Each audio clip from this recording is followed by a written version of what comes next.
ಈ ಒಂದು ಸಿನಿಮಾ ಒಂದು ನಾರ್ಮಲ್ ಸ್ಟೋರಿ ಅಲ್ಲ. ಇದೊಂದು ಫುಲ್ ಪವರ್ಫುಲ್ ಮೈಂಡ್ ಗೇಮ್ ಇರುವಂಥ ಒಂದು ಸಿನಿಮಾ, ರಾವ್ ಬಹದ್ದೂರ್.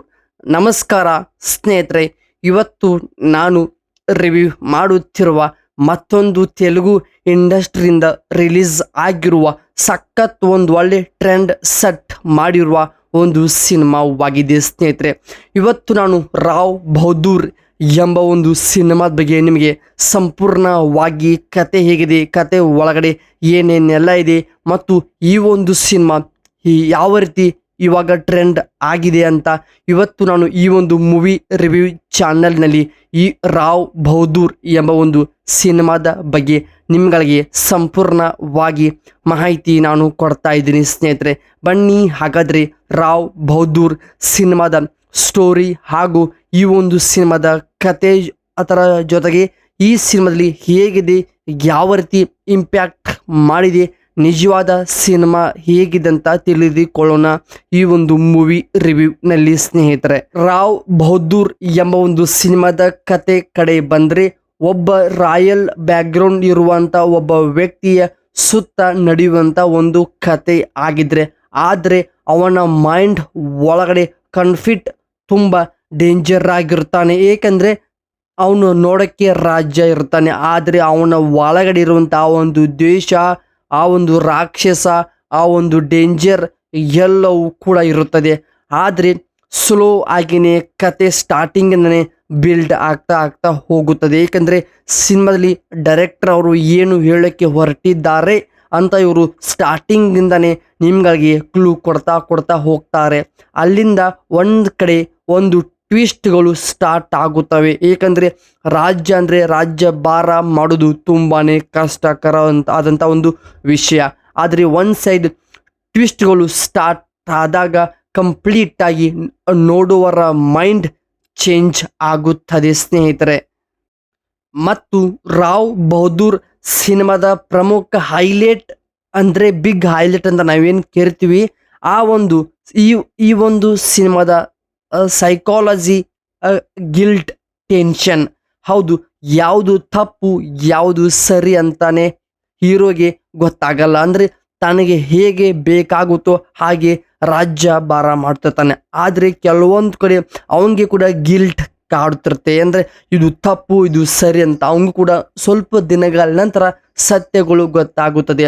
ಆದರೆ ನಿಮ್ಮ ಮೈಂಡ್ ಏನಿದೆಯೋ ಅಲ್ಲಿನೇ ಒಂದು ಒಳ್ಳೆ ಕ್ಯೂರಿಯಾಸಿಟಿ ಕ್ರಿಯೇಟ್ ಮಾಡ್ತಾರೆ ಸಿನಿಮಾದ ಡೈರೆಕ್ಟರ್ ಅವರು.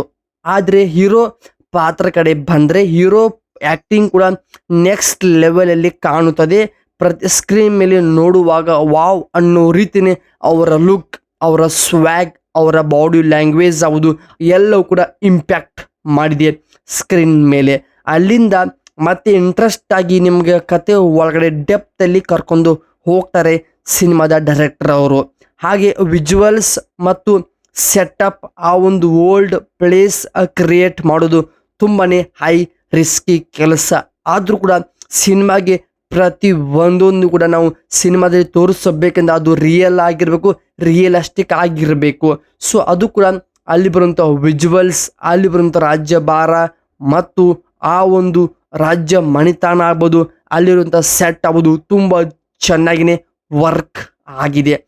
ಆದರೆ ಸಿನಿಮಾ ನೋಡುವಾಗ ಕೆಲವೊಂದು ಕಡೆ ಭಾಗದಲ್ಲಿ ಸ್ವಲ್ಪ ಸಿನಿಮಾ ನಿಮಗೆ ಸ್ಲೋ ಅಂತ ಅನ್ನಿಸುತ್ತೆ. ಏಕೆಂದರೆ ಅಲ್ಲಿ ಇರುವಂಥ ಪಾತ್ರಗಳು ಏನಿದೆಯೋ ಅದು ಅಷ್ಟೊಂದು ಇಂಪ್ಯಾಕ್ಟ್ ಮಾಡಲ್ಲ. ಆದರೆ ನೋಡುವಾಗ ಸ್ವಲ್ಪ ಆದರೆ ಕತೆ ತಕ್ಕಂತಲೇ ಹೋಗಬೇಕಾಗುತ್ತದೆ. ಮುಂದ್ಗಡೆ ಎಲ್ಲವೂ ಕೂಡ ಇರುತ್ತದೆ. ಒಂದು ಸಿನಿಮಾ ಅಂದರೆ ಅಲ್ಲಿ ಕೂಡ ಆ್ಯಕ್ಷನ್ ಇರುತ್ತೆ, ಎಲ್ಲವೂ ಕೂಡ ಮಿಕ್ಸ್ ಆಗಿರುತ್ತದೆ.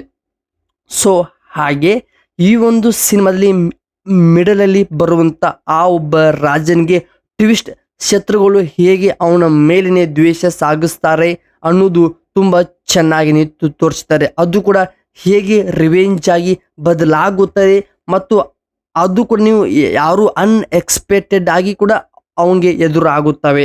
ಸೊ ಅಂಥ ಒಂದು ಮೈಂಡ್ ಗೇಮ್ ಕೂಡ ಇದರಲ್ಲಿದೆ. ಮತ್ತು ಅದು ತಮ್ಮವರು ತಮ್ಮ ಜೊತೆಗೆ ಇದ್ದು ತನ್ನನ್ನು ಹೇಗೆ ನಾಶ ಮಾಡಬೇಕು ಅಂತ ಸ್ಕೆಚ್ ಕೂಡ ಹಾಕ್ತಾರೆ.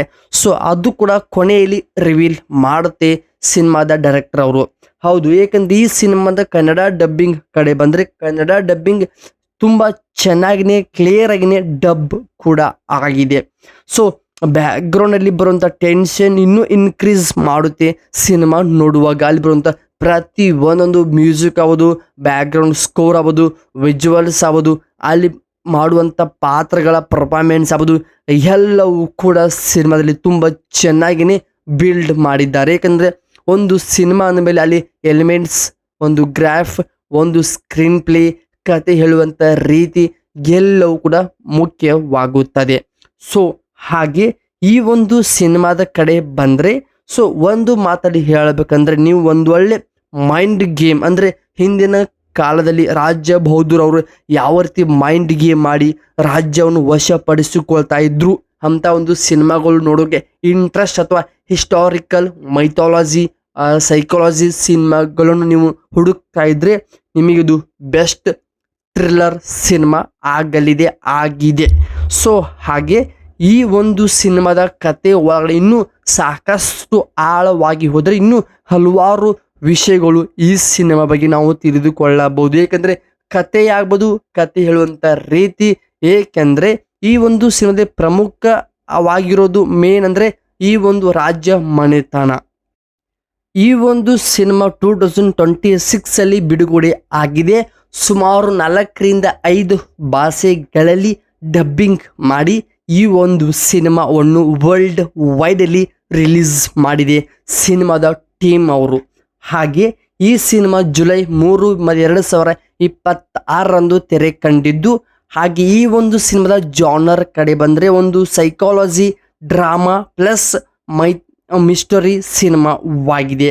ಹಾಗೆ ಈ ಒಂದು ಸಿನಿಮಾದಲ್ಲಿ ಪ್ರಮುಖವಾಗಿ ಹೀರೋ ಪಾತ್ರ ಮಾಡಿದ್ದು ಸತ್ಯದೇವ್ ಅವರು ಲೀಡಿಂಗ್ ಮುಖ್ಯ ಭೂಮಿಕೆಯಲ್ಲಿ ಕಾಣಿಸಿಕೊಂಡಿದ್ದಾರೆ. ಹಾಗೆ ಡೈರೆಕ್ಟರ್ ವೆಂಕಟೇಶ್ ಮೆಹಾ ಅವರು ಒಂದು ಒಳ್ಳೆ ಸ್ಕ್ರಿಪ್ಟ್ ತಕ್ಕಂತನೇ ಒಂದು ಒಳ್ಳೆ ಪರ್ಫಾರ್ಮೆನ್ಸ್ ಇರುವಂಥ ಆ್ಯಕ್ಟರ್ಗಳನ್ನು ಇದರಲ್ಲಿ ಹಾಕಿಕೊಂಡು ಮಾಡಿರೋದು ಇದು ಕೂಡ ಒಂದು ದೊಡ್ಡ ಪ್ಲಸ್ ಪಾಯಿಂಟ್ ಆಗಿದೆ ಅಂತ ಹೇಳಬಹುದು.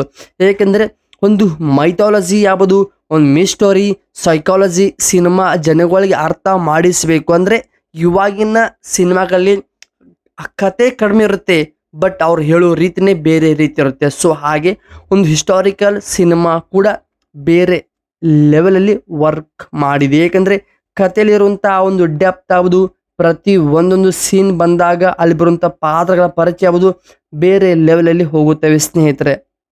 ಒಂದು ಸಖತ್ ಮೈಂಡ್ ಚೇಂಜ್ ಗೇಮಿಂಗ್ ಅಂತ ಕೂಡ ಹೇಳಬಹುದು. ಏಕೆಂದರೆ ಅಷ್ಟಿರುವಂಥ ಒಂದು ಡೆಪ್ತ್ನಲ್ಲಿ ಆಳವಾಗಿ ಈ ಒಂದು ಸಿನಿಮಾ ರೆಡಿಯಾಗಿದೆ. ಸೊ ಹಾಗೆ ಇದು ಆಗಿತ್ತು ಸ್ನೇಹಿತರೆ ರಾವ್ ಬಹದ್ದೂರ್ ಎಂಬ ಒಂದು ಸಿನಿಮಾದ ಕನ್ನಡ ರಿವ್ಯೂ ವಿಡಿಯೋ.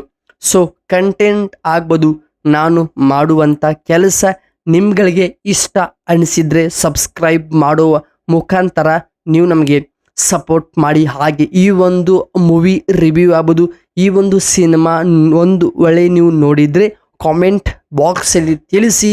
ಹಾಗೂ ಮತ್ತೇನಾದರೂ ಈ ಒಂದು ಸಿನಿಮಾ ಬಗ್ಗೆ ಏನಾದರೂ ತಿಳಿದುಕೊಳ್ಳುವ ಆಸೆ ಇದ್ದರೆ ಕಾಮೆಂಟ್ ಬಾಕ್ಸಲ್ಲಿ ಬರೆಯಿರಿ.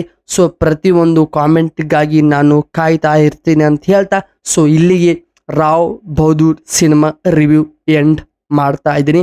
ಸೊ ಮತ್ತೆ ಬೇರೆ ಮೂವಿ ರಿವ್ಯೂದೊಂದಿಗೆ ಅಲ್ಲಿವರು ಕಾಯೋಣ ಮತ್ತು ಕಾಯ್ತಾ ಇರಿ ಅಂತ ಹೇಳ್ತಾ ಮತ್ತೆ ಸಿಗೋಣ ಸ್ನೇಹಿತರೆ.